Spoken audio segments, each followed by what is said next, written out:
దత్తాత్రేయ నమ. జయ గురు దత్తాత్రేయ నమ.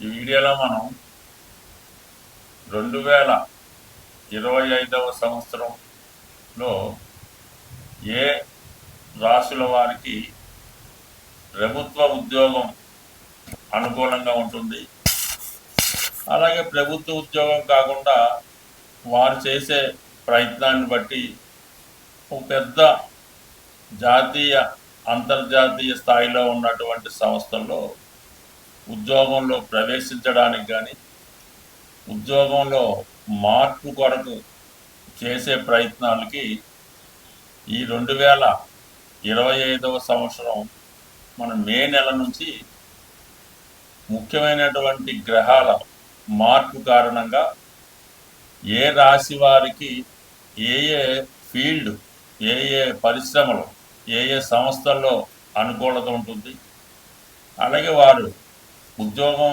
చేసుకుంటేనే మంచిదా, లేదంటే వ్యాపారంలోకి మారితే ఇంకా ఇంప్రూవ్మెంట్ సాధించవచ్చా, మరి కొందరైతే 2 రకాలుగా చేసుకుంటే ఏ విధంగా ఉంటుంది అన్న విషయానికి ముఖ్యంగా ఎవరికైనా వారి జీవితంలో పైకి రావాలంటే ఒకటి వారు ప్రయత్నం ఉండాలి, అలాగే వారికి తగు విధమైన అర్హత, వారికి ఏ స్థాయిలో ఆ స్థాయిని బట్టి మనం చేసుకుంటే ఆ ప్రయత్నం ముందుకెళ్తుంది తప్ప మన స్థాయిని మించి చేసే ప్రయత్నాలు కూడా చాలా వరకు అత్యాశకు వెళ్ళినట్టు అవుతుంటాయి. కాబట్టి దానివల్ల కూడా ఉపయోగం ఉండదు. బట్ ఏదైనా మీ అర్హత, మీ స్థాయిని బట్టి ప్రయత్నం చేసినప్పుడు దానికి గ్రహాల యొక్క సహకారం కూడా కొద్దిగా యాడ్ అయి అది మీ యొక్క భవిష్యత్తుకి ముందుకు తీసుకెళ్ళడానికి అనుకూలత ఏర్పడుతూ ఉంటుంది. అలాగే మనం ఏదన్నా ఒక వ్యాపారం చేయాలి అనుకున్నప్పుడు వరుసగా వస్తున్నటువంటి ఆ జాతకుడి యొక్క దశలు, అంతర్దశలు, ఈ గోచారంలో ఈ మధ్యలో ఏలినాడు శని, అష్టమ శని రాకుండా కంటిన్యూగా కనీసం ఒక 10 సంవత్సరాలైనా ఒక మంచి పీరియడ్ ఉంటే ఆ జాతకుడు ఆ ఫీల్డ్లో నిలదొక్కుని దాంట్లో ధనం, నేము సంపాదించడానికి అనుకూలత ఉంటుంది. మనం ఏదైనా ఒక వ్యాపారం కానీ ఒక వ్యవహారం కానీ ప్రారంభించినప్పుడు ప్రస్తుతం ఉన్నటువంటి టైం చూసుకోవడం జరుగుతుంటుంది. అంటే ఒక 6 నెలల దాకా, సంవత్సరం దాకా టైం బాగానే ఉంది కాబట్టి ఈ ప్రారంభం అది బాగానే జరుగుతుంది. ఆ సంవత్సరం 6 నెలలు దాటిన తర్వాత నెమ్మదిగా మరి ఆ బ్యాడ్ పీరియడ్ స్టార్ట్ అయినప్పుడు మొత్తం క్లోజ్ అవ్వడం కూడా జరిగి చివరికి అప్పులు మిగిలే అవకాశం ఉంటుంది. కాబట్టి సో ఏదైనా ఉద్యోగంలో ప్రవేశించడానికి రాబోయే దశలతో పెద్దగా అక్కర్లేదు, ఫలితం అక్కర్లేదు. రాబోయే దశ బాగున్నా బాగుపోయినా ఉద్యోగంలో ప్రవేశించాక ఉద్యోగంలో ఒడిదుడుకులు ఎదుర్కొన్నా అది కంటిన్యూగా అవ్వడం జరుగుతుంటుంది. అంటే ప్రభుత్వ ఉద్యోగం అయినప్పుడు, మళ్ళీ ప్రైవేట్ ఉద్యోగం అయినా కాబట్టి కొంత ఆటుపోట్లు ఉంటాయి. బట్ ఏదైనా ఉద్యోగంలో ప్రవేశించాలనుకున్న వాళ్ళకి రాబోయే పీరియడ్ అంతా బాగలేకపోయినా ఇప్పుడున్న పీరియడ్ బాగుంటే అతను ఉద్యోగంలో సక్సెస్ అవ్వడానికి అవకాశం ఉంటుంది. అదే వ్యాపారానికి అలా కాదు, ఇప్పుడు పీరియడ్ బాగుండాలి, రాబోయే పీరియడ్ బాగుండాలి, ఆ తర్వాత రాబోయే పీరియడ్ బాగుంటేనే వ్యాపార పరంగా సక్సెస్ అయ్యే అవకాశం ఉంటుంది. కాబట్టి ఇన్ని రకాలుగా ఆలోచించి అధిక మొత్తంలో పెట్టుబడి పెట్టేవాడు ఇవన్నీ ఆలోచించవలసి ఉంటుంది. పెట్టుబడి లేకుండా ఏదో రియల్ ఎస్టేట్ లాంటిది ఏదో చేసుకుంటే దానికి పెద్దగా ఆలోచించక్కర్లేదు. కేవలం కష్టపడితే చాలు, అదృష్టం ఉంటే అదే కలిసి వస్తుంది. స్వస్తి. శ్రీమాత్రే నమ. జయ గురు దత్తాత్రేయ నమ. ధనుసు రాశి వారికి ప్రస్తుతం ఉన్నటువంటి గ్రహస్థితి ప్రకారం కొత్తగా ఉపాధి అవకాశాల కొరకు అన్వేషిస్తున్న వారికి ఏ రంగంలో ప్రవేశిస్తే బాగుంటుంది అని పరిశీలించే ప్రయత్నంలో మరి ధనుసు రాశి వారికి కలిసి వచ్చే వృత్తులు, వీళ్ళకి దశమ స్థానం కన్యారాశి అవుతుంది. అంటే కన్యారాశి సహజ రాశి చక్రంలో 6వ రాశి అవటం వల్ల వీళ్ళు కేవలం ఉద్యోగం వరకు మాత్రమే ఎక్కువగా రాణించే అవకాశం ఉంటుంది. ఎక్కువగా వీళ్ళు వ్యాపారంలో మాత్రం పెద్దగా రాణించలేకపోతూ ఉంటారు. అంటే పెట్టుబడి పెట్టి ఈ సేల్స్ సంబంధించిన వ్యాపారాలు కొన్ని ఉంటాయి కదా పెద్ద, అటువంటి వాటితో పనిచేయం. ఉద్యోగమే బెటర్. స్వతంత్రంగా ఉందాం అనుకున్న వాళ్ళకి మీడియేటర్గా వ్యవహరించేవి. ఇందులో అన్న మీడియేటర్, ఏజెన్సీ టైపు, ఎక్కువగా ఈ ప్లేడరు, న్యాయవాదులు, చార్టెడ్ అకౌంటెంట్స్, ఆస్ట్రాలజర్స్, టీచర్లు, ఈ స్కూలు, ఎడ్యుకేషన్ డిపార్ట్మెంటు, వీటిలో ఇండిపెండెంట్గా రాణించగలిగే అవకాశం ఉంది. అంటే స్కూల్లో వీళ్ళు ఒక మంచి లెక్చరర్గా, మంచి ప్రిన్సిపల్గా, అడ్మినిస్ట్రేటర్గా పనిచేసి చాలా మంచి నేమ్ సంపాదించుకోగలరు.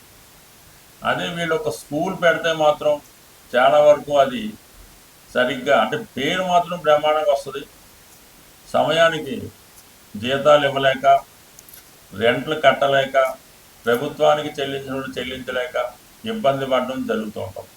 అందువలన వీళ్ళు ఇటువంటి వాటికి జోలికి వెళ్లకుండా చక్కగా ఉపాధ్యాయ వృత్తిలో నిలబడడం బెటర్.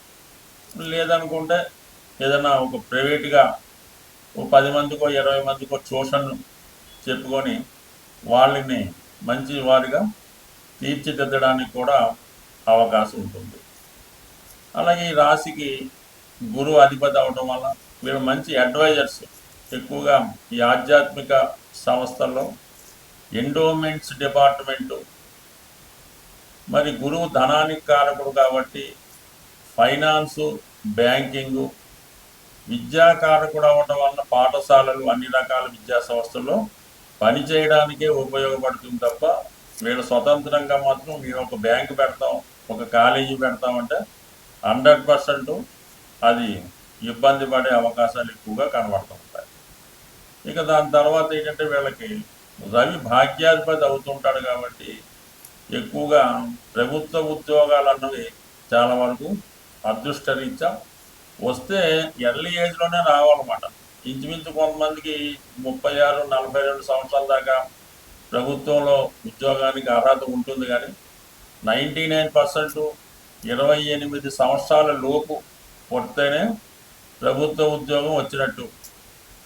లేదంటే దాని తర్వాత అన్నది మహా కష్టంతో కూడుకున్నది అవుతూ ఉంటాం. అయితే ఆల్రెడీ ఒక ఉద్యోగంలో ప్రవేశించి ఇంకా ఇంప్రూవ్మెంట్ కోసం ప్రయత్నించిన వారికి ఇది ఏజ్తో నిమిత్తం అయితే లేదు, కానీ మొత్తం మీద ప్రభుత్వ సర్వీస్ అన్నది వస్తుంది. ఎక్కువగా బ్యాంకింగు, ఎడ్యుకేషను, న్యాయ వ్యవస్థ, ఇందులో బాగా వీళ్ళు రాణించగలుగుతుంటారు. స్వతంత్ర వృత్తులైతే మ్యారేజ్ బ్యూరో, ఆస్ట్రాలజీ సెంటర్లు, ట్యూషన్ సెంటర్లు, లీగల్ అడ్వైజర్స్, ఇటువంటి వాటిలో బాగా రాణించే అవకాశం ఉంది. మరి రాశి వారికి వ్యయాధిపతిగా ఉన్నటువంటి కుజుడు, ధనాధిపతిగా ఉన్నటువంటి శని, ఈ 2 పాపగ్రహాల మధ్య ఈ రాశి నలగడం వల్ల ధనం అన్నది వారి అవసరాల వరకు మాత్రమే సంపాదించగలుగుతుంటారు తప్ప కష్టపడి ఏదో వేరే పెద్దవారి ద్వారా వేరే ఉంటే ఉండాలి తప్ప వీరు కష్టపడి పెద్దగా ధనాన్ని సంపాదించడం ఓకే, కానీ పెద్దగా దాచుకోలేకపోతుంటారు. వచ్చిందే సమయానుకూలంగా ఖర్చు అయిపోవడం జరుగుతుంటుంది. కాబట్టి ఏదైనా ప్రస్తుతం చేస్తున్నటువంటి వృత్తితో పాటు అదనంగా ఏదైనా సంపాదన కొరకు, అంటే నిజాయితీగా వెళ్ళే, సాధారణంగా నిజాయితీగానే ఉంటారు, ఏదో విధంగా పార్ట్ టైం జాబ్ లాంటివి కూడా చేసుకుంటే ఈ అకౌంట్స్ రాయడం, ఇంకోటో చేసుకోవడం వల్ల ఈవేళ ఎక్కువ సంపాదన కలిగే అవకాశం ఉంది. అయితే వీళ్ళు జీవితం చివరి వరకు కూడా ఒకరి మీద ఆధారపడకుండా స్వతంత్రంగానే జీవనం సాగించవలసి ఉంటుంది. ఇందులో ఉన్నటువంటి నక్షత్రాలు మనం గమనించినప్పుడు మూల నక్షత్రం, ఈ నక్షత్ర జాతకులు జీవిత ప్రథమ భాగంలో చాలా కష్టపడి ఒక ఉన్నత స్థాయి చేరిన తర్వాత మధ్యలో సడన్గా డౌన్ఫాల్ స్టార్ట్ అయ్యి కొన్ని రోజుల పాటు ఇబ్బందులు పడి మళ్ళీ తిరిగి పుచ్చుకోవడానికి అవకాశం ఉంటుంది. కానీ జీవితంలో మాత్రం ఒకసారి ఖచ్చితంగా ఒక ఎదురు దెబ్బ, మరిచిపోలేని గుణపాఠం అన్నది ఈ నక్షత్రం వారికి ఉంటుంది. అయితే చివరికి మళ్ళా సేఫ్ అవుతారు. పూర్వాషాఢ నక్షత్రానికి ఇది శుక్రగ్రహ నక్షత్రం అవడం వల్ల ఈ జాతకులకి ఆర్థిక పరంగా అనుకూలంగా ఉంటుంది. అనేక మంచి టాలెంట్ కలిగి ఉంటారు, సకల శాస్త్రాల్లో ప్రావీణ్యం కలిగి ఉంటారు, ఏ రంగంలో అయినా సులభంగా రాణించగలిగే నక్షత్రం ఈ ధనుసు రాశిలో ఉన్నటువంటి పూర్వాషాఢ నక్షత్రం, దాని తర్వాత ఉత్తరాషాఢ నక్షత్రం, ఈ 2 నక్షత్రాల జాతకులు ఏదన్నా సాధించగలరు. అలాగే వీళ్ళని జయించి వీళ్ళకన్నా ఉన్నతంగా ఎవరు కూడా జీవితంలో ముందుకు రాలేకపోతుంటారు. అంటే అంత కార్యసాధన, అటువంటి ధైర్య సాహసాలు, అటువంటి ఆత్మబలం ఈ పూర్వాషాఢ ఉత్తరాషాఢ నక్షత్ర వాళ్ళకి 100% ఉంటుంది. స్వస్తి. ప్రస్తుతం వృత్తిపరంగా ఎంత ప్రయత్నం చేసినా సరైనటువంటి వృత్తిలో మనం స్థిరపడలేకపోతున్నాం అనుకున్న వాళ్ళకి వారి యొక్క ప్రస్తుతం జరుగుతున్నటువంటి జన్మ జాతకంలో దశ అంతర్దశలను బట్టి ఆధారపడి ఉంటుంది. ఇప్పుడు మనం అనుకున్నది ఏంటంటే కేవలం కామన్గా గోచారీత్యా ఉన్నటువంటి ఫలితాలు, తర్వాత సహజంగా ఏ రాశి వారికి ఎప్పుడు ఏది అనుకూలం అనుకున్నాం. అయితే అన్నిటికీ ఒకే పరిహారం అన్నట్టుగా ఈ ఉద్యోగానికి అంటే ఒక క్రమశిక్షణ ఉద్యోగం అంటే సూర్య భగవానుడు ఖచ్చితంగా టైంకి సూర్యోదయం అవుతుంది, సూర్యాస్తం అవుతుంది. ఎంత వర్షం వచ్చినా ఏది వచ్చినా సూర్య భగవానుడు ఆ టైం టు టైం తన పని చేసుకుంటూ వెళ్తూ ఉంటాడు. అలాగే ఏదైనా వృత్తిలో స్థిరపడాలనుకున్న వాళ్ళకి ఒక క్రమశిక్షణగా ఒక ఉదయం వేకువజామునే లెగ్స్ ఉండడం, అలాగే సాయంకాలం సమయంలో నిద్ర, ఇవన్నీ ఒక టైంలో పంచుమాటుగా చేయాలి.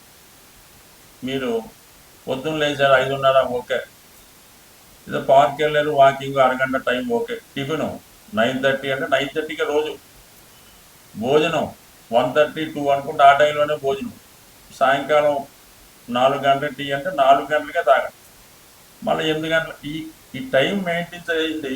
మీరు ఖాళీగా ఉండండి, కానీ ఈ ప్రతి పని కూడా ఒక టైంకి పర్ఫెక్ట్గా చేయడం వల్ల, అలాగే మీరు ఎక్కడో ఉన్నారు మీ మదర్కి ఫోన్ చేయండి, ప్రతిరోజు అదే టైంకి లెగిసిన వెంటనే ఉదయం 7 గంటలకి అదే టైంకి మీరు ఫోన్ చేయండి, ఆవిడ ఎదురు చూస్తుంటారు, మీ పని కార్యక్రమం పూర్తవుతుంది. ఈ విధంగా ఒక టైం ప్రకారం సిస్టమేటిక్గా మీరు నిరుద్యోగిగా ఉన్నా ఉద్యోగం ఉన్నా ఈ టైం సెన్స్ పాటించడం వల్ల కంపల్సరీగా మీ యొక్క వృత్తి వ్యాపారాలు ఇంప్రూవ్మెంట్ అవుతూ ఉంటాయి. మీరు ఒక షాప్ పెట్టుకున్న ఒక కాలనీలో ఉన్నారు, ఒక్క మనిషి రానివ్వండి రానివ్వకండి, టైం మెయింటైన్ చేయండి. ఉదయం 6 గంటలకి షాప్ ఓపెన్ చేయమని బోర్డు రాయండి, 6 గంటల నుంచి సాయంకాలం 6 గంటల దాకా ఉంటుంది. ఎంత ఇబ్బంది వచ్చినా ₹1 అమ్మకపోయినా ఉదయం 6 నుంచి సాయంకాలం దాకా ఓపెన్ అయి ఉంటే నెమ్మదిగా మీ కస్టమర్స్ పెరుగుతారు, సమయంగా ఆ టైంకి వచ్చి తీసుకెళ్ళడం కూడా జరుగుతూ ఉంటుంది. అదే ఒకరోజు 10 గంటలకి, ఒకరోజు సాయంకాలం 4 గంటలకు క్లోజ్ చేయడం, ఈ వర్షం వచ్చిందని సెలవు ఇవ్వడం, ఈ విధంగా చేయడం వల్ల మీ కస్టమర్ మీ దాకా రాడు, ఎక్కడో అక్కడ బయట నుంచి కొనుక్కొని మీరు ఉంటారో తెలియదు కాబట్టి వాడు ముందు ఏర్పాటుతోనే రావడం జరుగుతూ ఉంటుంది. కాబట్టి వ్యాపారం అయినా ఉద్యోగం అయినా క్రమశిక్షణ టైం మెయింటైన్ చేయండి. ఇదే దైవారాధన లాంటి